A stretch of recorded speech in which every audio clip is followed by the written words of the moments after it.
नमस्कार, आप सभी का बहुत स्वागत है हमारे इस खास शो में। मैं हूं आपके साथ भावना शर्मा। आज हम बात कर रहे हैं एक ऐसी बीमारी के बारे में जो बाकी देशों के साथ साथ भारत में भी तेजी से बढ़ रही है। हाँ, मैं बात कर रही हूं जेस्टेशनल डायबिटीज मेलिटस के बारे में। ये एक ऐसी स्थिति है जिसमें गर्भवती महिलाओं के शरीर में इंसुलिन की पर्याप्त मात्रा ना बन पाने की वजह से शुगर लेवल्स बढ़ जाते हैं। ऐसे में आप पोस्टमार्टम केयर कैसे कर सकती हैं, क्या सावधानियां बरतनी चाहिए, और इस पर तमाम जानकारी साझा करने के लिए हमारे साथ कई खास मेहमान जुड़ेंगे। Doctor Jyoti Garg, MBBS MD DNB medicine, general physician and diabeto cardiologist, SNMC Agra से। Doctor professor Malini Kulshreshtha, MBBS MD medicine, FICP professor medicine, Rohilkhand medical college and hospital Bareilly, consultant good life hospital Bareilly. Doctor Savita Agarwal हैं जो कि MBBS हैं MD internal medicine, consultant physician, Aastha hospital Dehradun. आप तीनों का बहुत स्वागत है हमारे इस खास कार्यक्रम में।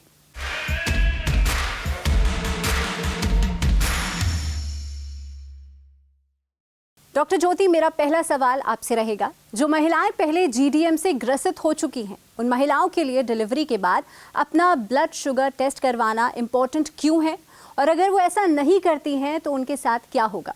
इस बारे में हम बात करेंगे। फर्स्ट है इसकी GDM इज जेस्टेशनल डायबिटीज। मतलब जो प्रेगनेंसी के दौरान अगर किसी को डायबिटीज होती है तो उसको जेस्टेशनल डायबिटीज बोलते हैं। ये किसी भी समय हो सकती है प्रेगनेंसी, और मोस्ट कॉमनली लास्ट 3 मंथ में होती है। तो अगर किसी को प्रेगनेंसी में डायबिटीज हो रही है और बच्चा हो गया, नॉर्मली बच्चा हो गया है, अब उसके बाद उसको क्यों टेस्ट कराना जरूरी है, हम ये इस पे बात करेंगे। क्योंकि अगर हम पेशेंट की स्क्रीन नहीं करेंगे तो पेशेंट को डायबिटीज पता ही नहीं चलेगी। और इससे भी इम्पोर्टेंट बात यह है कि एक डायबिटीज की फेज होती है प्री डायबिटीज, जो कि डायबिटीज होने से पहले वाली फेज है। अगर हम उस पर डिटेक्ट कर लेंगे तो हम डायबिटीज को रोक सकते हैं। इसीलिए post pregnancy, post delivery patient की डायबिटीज स्क्रीनिंग होना जरूरी है। स्पेशली आफ्टर 6 मंथ एक HbA1c टेस्ट होता है जो एवरेज 3 मंथ का बताता है, वो करना बहुत जरूरी होता है। इसके अलावा हम पेशेंट को डिस्चार्ज के टाइम ये काउंसिल करते हैं कि वो होम मॉनिटरिंग करते रहें ब्लड शुगर की। इससे हमें प्री डायबिटीज स्टेज में ही शुगर का पता चल जाएगा और हम उस पर जरूरी नीडफुल चीजें कर सकते हैं। अगर हम ये नहीं करते हैं तो पेशेंट को आगे के टाइम में प्री डायबिटीज डायबिटीज में कन्वर्ट हो जाएगी। जितने भी GDM केसेस हैं उसमें 30% से 50% केसेस टाइप 2 डायबिटीज में कन्वर्ट हो जाते हैं। इसलिए बहुत ही इंपॉर्टेंट है स्क्रीन करना। डॉक्टर मालिनी, अगला सवाल आपसे रहेगा। GDM वाली लगभग आधी महिलाओं में 10 साल में टाइप 2 डायबिटीज डेवलप होती है। इसे रोकने के उपाय क्या है और उन्हें कब शुरू कर देना चाहिए? GDM में 50% महिलाओं में जो डायबिटीज अगले 10 साल में हो जाती है, उसके लिए हमें जीवन शैली में परिवर्तन करना है सबसे पहले, जो कि जिसमें हम खान पान पे नियंत्रण करेंगे और अपना थोड़ा श्रम बढ़ाएंगे, टहलना या कसरत बढ़ाएंगे, और अपनी दिनचर्या को सही करेंगे जिसमें सही टाइम से सोना और जागना करें, जिससे हार्मोन के लेवल सही हो और जेस्टेशनल डायबिटीज जो है, आगे जो प्री डायबिटीज है वो आगे डायबिटीज में कन्वर्ट ना हो पाए। पहले बात तो ये है। दूसरा, जो क्योंकि वो पोस्ट प्रेगनेंसी है तो हम ये बताएंगे कि उसको महिला को स्तनपान अगर वो कराती रहेंगी 6 महीने तक तो उनका वजन जल्दी कम होगा, और इस तरह से वो अपने टारगेट ब्लड बॉडी वेट को जल्दी पहुंचेंगी और जल्दी से वो शुगर अपना कंट्रोल कर सकती है, और प्री डायबिटीज से वो डायबिटीज स्टेज में नहीं जा पाएंगी। और तीसरा, उन्हें नियमित टाइम टू टाइम चेक कराना चाहिए, खासतौर से 6 हफ्ते डिलीवरी के बाद, फिर 12 हफ्ते बाद, उसके बाद साल में हर साल या तीसरे साल तो करा ही लें। और HbA1c टेस्ट जो पिछले 3 महीने का शुगर बताता है, खाली पेट टेस्ट और PP टेस्ट दोनों करा लेना चाहिए, और अपने वजन का टाइम टू टाइम चेक करना चाहिए। इसको अपने BMI को हमें 25 के आसपास रखना चाहिए। पर जिसको जेस्टेशनल डायबिटीज है, और स्पेशली हम लोग जो जिस जगह रह रहे हैं वहाँ जेनेटिकली साउथ ईस्ट एशिया में ज़्यादा है, तो हमारे को 23 तक अपना BMI रखना चाहिए। डॉक्टर सविता, आपके पास आना चाहूंगी। GDM से ग्रसित महिलाओं में ब्रेस्ट फीडिंग डायबिटीज के खतरे को कम करने में कैसे मदद करती है, और क्या इसे पोस्टमार्टम केयर के रूप में भी रिकमेंड किया जाना चाहिए? First thing, GDM is a gestational diabetes जो कि प्रेगनेंसी में कभी भी डायग्नोज हो सकती है और वो बच्चों को, जो फीटस है, उसे इफेक्ट करना शुरू कर देती है। जब महिलाएं पोस्टपार्टम फेज में जाती हैं, मींस आफ्टर डिलीवरी जो फेज होता है, उसमें अगर अपना ध्यान रखें तो शुगर को कंट्रोल कर सकते हैं। दूसरा, अगर ब्रेस्ट फीडिंग करती हैं महिलाएं, लंबे समय तक ब्रेस्ट फीडिंग करती हैं, तो उससे उनका डायबिटीज को कंट्रोल कर सकती हैं, क्योंकि इससे इंसुलिन लेवल्स कंट्रोल होते हैं, ग्लूकोज लेवल कंट्रोल होते हैं और जो ग्लूकोज का मेटाबॉलिज्म है वो बेटर होता है। तो ये देखा गया है स्टडीज में, जो लोग 2 महीने तक लगातार आफ्टर डिलीवरी फीडिंग कराते हैं, बच्चों को ब्रेस्ट फीडिंग करते हैं, उनमें डायबिटीज के चांसेस काफी कम हो जाते हैं और जो मोर देन 5 मंथ्स तक कंटिन्यू ब्रेस्ट फीडिंग करते हैं, उनमें चांसेस और भी ज्यादा कम हो जाते हैं। So we can postpone the diabetes after the postpartum in GDM patients if they prolong the breastfeeding for longer time. Because breastfeeding से हार्मोनल चेंजेस जो बॉडी में चलते हैं, उससे इंसुलिन रेजिस्टेंस कम होता है और ग्लूकोज मेटाबॉलिज्म बढ़ जाता है, जिससे कि ग्लूकोज ओवरलोड कम हो जाता है बॉडी में और इंसुलिन अच्छा काम करता है, जिससे कि डायबिटीज में कन्वर्ट होने के चांसेस बहुत कम हो जाते हैं। डॉक्टर ज्योति, एक बार फिर से आपसे मेरा सवाल रहेगा, कई महिलाएं प्रेगनेंसी के बाद वेट लॉस की समस्या से जूझती हैं।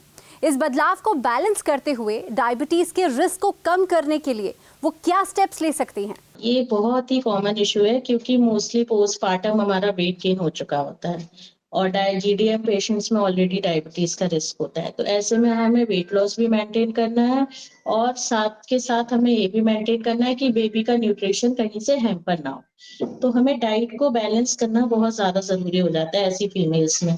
अगर हम वेट लॉस नहीं करवाएंगे पेशेंट का, जीडीएम पेशेंट का, तो उसको डायबिटीज का रिस्क बढ़ जाएगा।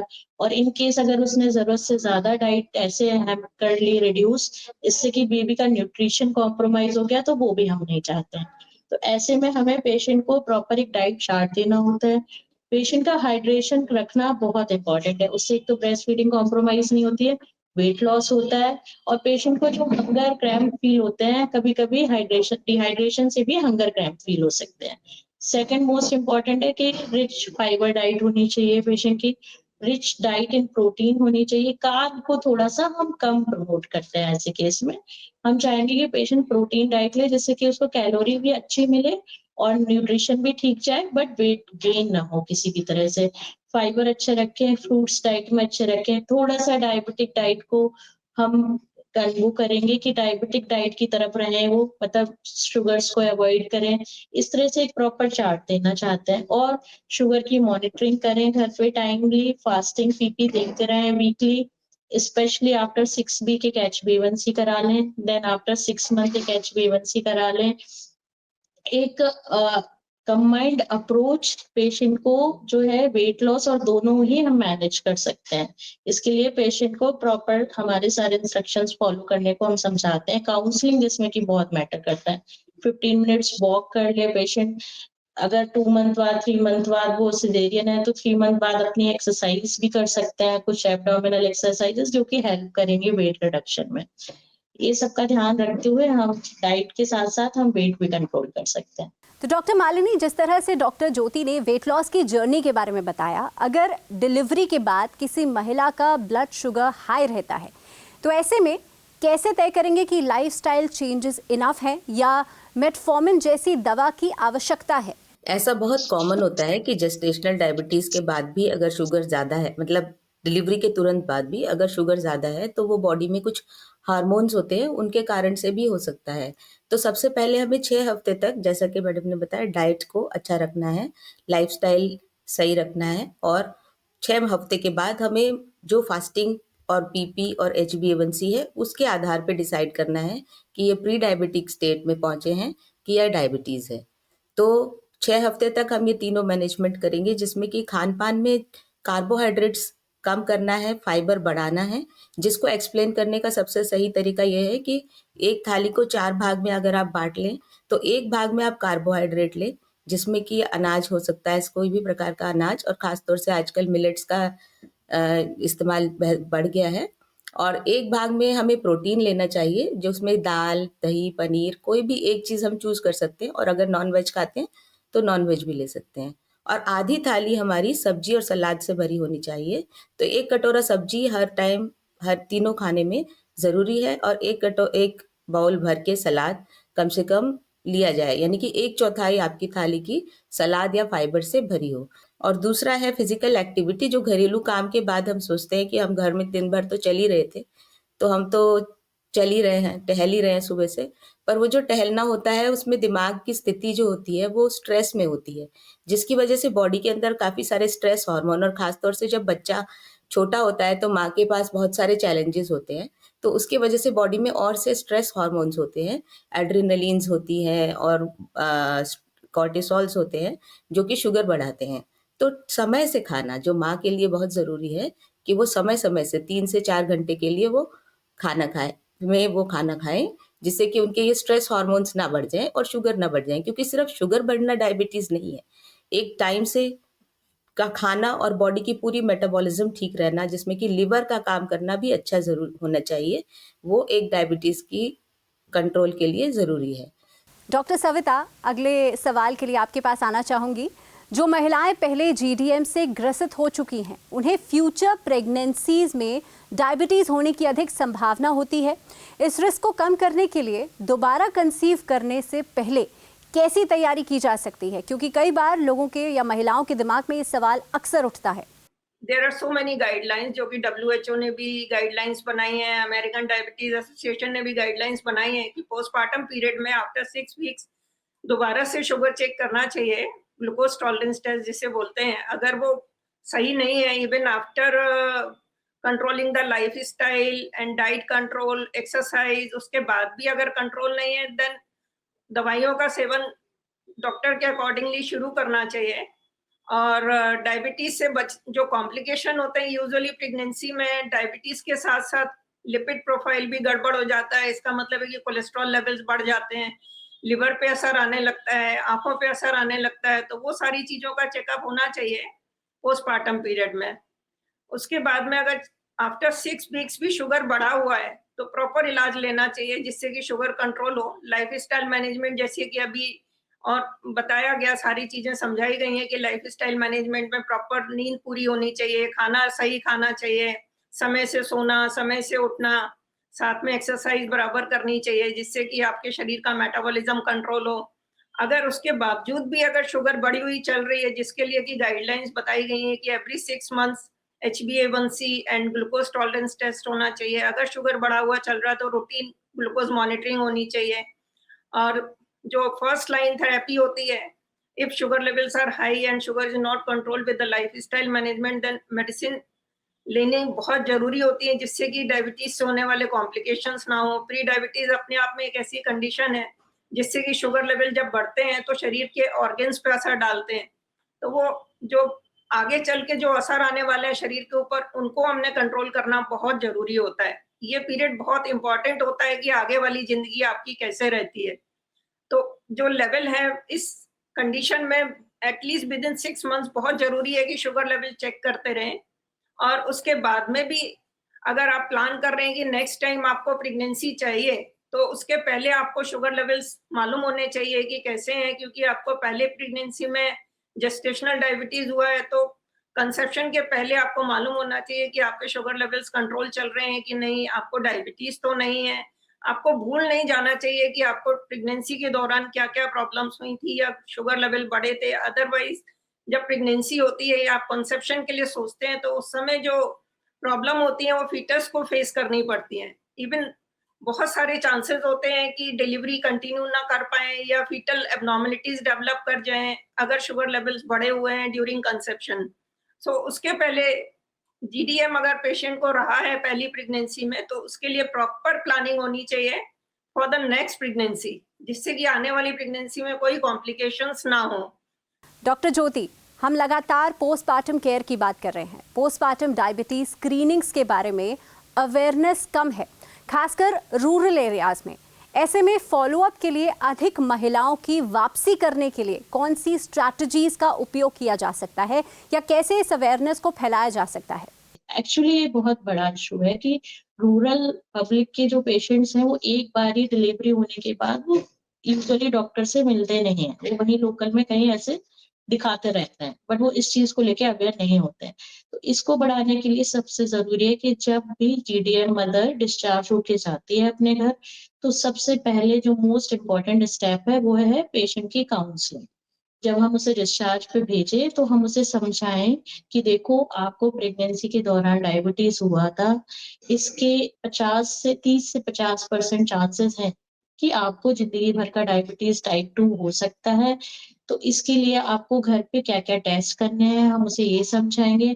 ग्लूकोज मशीन से कैसे शुगर चेक करना है ये भी हम सिखा के भेजेंगे उसको, और उसे कब हमसे मिलना है इसके लिए हम उसे स्ट्रिक्ट एक पूरा चार्ट बना के देंगे, एक डाइट चार्ट बना के देंगे।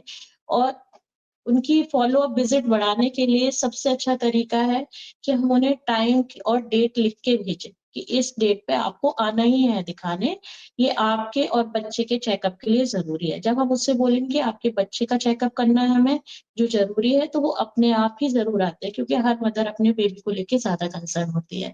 तो अगर हम उसको ये समझाएंगे कि आपके साथ साथ बेबी के लिए भी इम्पोर्टेंट है कि इसका ध्यान रखा जाए शुगर का, तो अपने आप ही पेशेंट आता है। दूसरा, जब भी वो विजिट पे एक विजिट पे अगर आ जाता है फॉलो अप विजिट पे, तो उसे अगली विजिट की भी डेट हमें देनी है। तीसरा तरीका है कि हम डायबिटीज जो पोस्टपार्टम जीडीएम के केसेस हैं डायबिटीज के, उसकी अवेयरनेस के हम कैंप करें, स्पेशली रूरल एरियाज में। डॉक्टर्स कैंप करना प्रेफर करते हैं ऐसे केस में जहाँ पे ज्यादा केसेस होते हैं, तो अगर पेशेंट वहां से भी अवेयर हो जाता है। चौथा तरीका है कि हम पोस्टर्स लगा सकते हैं इसके, या माउथ टू माउथ, या कुछ क्या कहते हैं माइक वगैरह से इसका अवेयरनेस प्रोग्राम कर सकते हैं। गवर्नमेंट ने भी इसके लिए अवेयरनेस प्रोग्राम शुरू किया है, एक बेबी स्टेप नाम का प्रोग्राम है जो कि मदर जीडीएम मदर के लिए ही बनाया गया है। इसी तरह के और भी अवेयरनेस प्रोग्राम चलाए जा सकते हैं जिससे कि पेशेंट की अवेयरनेस बढ़े। इसमें सबसे इम्पोर्टेंट फॉलो अप विजिट बढ़ाने का स्टेप है counselling of mother, counselling of attendant. Mother बहुत बारी अवेयर हो जाते हैं बट उनके साथ वाले इस चीज को एक्सेप्ट नहीं करते हैं, ना ही आना चाहते। तो counselling of husband, counselling of family members, that is also very important. तो डॉक्टर मालिनी, लगातार हम अवेयरनेस की बात कर रहे हैं, हम चाह रहे हैं कि इस खास कार्यक्रम के जरिए ज़्यादा से ज़्यादा महिलाएं जो हैं जागरूक हो जाएं। साउथ एशियन महिलाओं में अन्य आबादी की तुलना में जीडीएम के बाद डायबिटीज़ तेज़ी से विकसित होती है। क्या उनके लिए स्क्रीनिंग गाइडलाइंस और प्रिवेंशन स्ट्रैटेजीज अलग अलग होनी चाहिए? जी, उनके अंदर एक तरह का जेनेटिक स्ट्रक्चर ऐसा है जिसकी वजह से इंसुलिन रेजिस्टेंस जीन, मतलब इंसुलिन रेजिस्टेंस होने की संभावना, जिसमें कि इंसुलिन ज़्यादा मात्रा में बॉडी में प्रोड्यूस होती है और सही तरह से काम नहीं करती, और ग्लूकोज का मेटाबॉलिज्म सही नहीं होता, और लिवर के ऊपर फैट इकट्ठा होने लगता है, या विसरल फैट जिसे हम कहते हैं, वो इकट्ठा होने लगता है। इस वजह से वो नॉर्मल बीएमआई के होते हुए भी थिन फैट टाइप के फिनोटाइप, यानी कि हाथ पांव उनके पतले रहते हैं, और शरीर का स्ट्रक्चर जो सेंटर में होता है, जो लिवर के आसपास का स्ट्रक्चर पेट का, वो उनका थोड़ा मोटापा होता है, जिसे हम सेंट्रल ओबेसिटी भी कह सकते हैं। तो उस तरह के हो जाता है इनका बॉडी, एप्पल शेप्ड बॉडी नाम भी दिया गया। तो इस तरह का उनका स्ट्रक्चर हो जाता है। ये सब एक जेनेटिक स्ट्रक्चर कारण से है।